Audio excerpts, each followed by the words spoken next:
किसी को खोने का दर्द कभी भी दिल से नहीं जाता। किसी को खोने का सबसे मुश्किल हिस्सा यह है कि आपको फिर से जीना सीखना पड़ता है उनके बिना।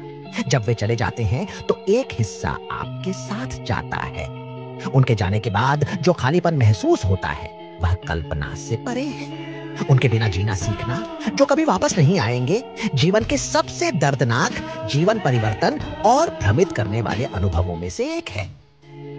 मुझे उम्मीद है कि आप जानते हैं कि आपके अंदर उनके बिना जीना सीखने की ताकत है। उन दिनों में भी जब आप उनके बिना जीना नहीं चाहते, आप हमेशा उनके सम्मान में जीने के लिए कुछ पा सकते हैं।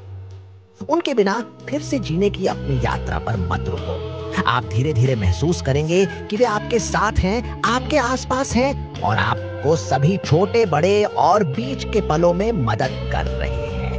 मैं वादा करता हूँ, वे अभी भी आपके साथ हैं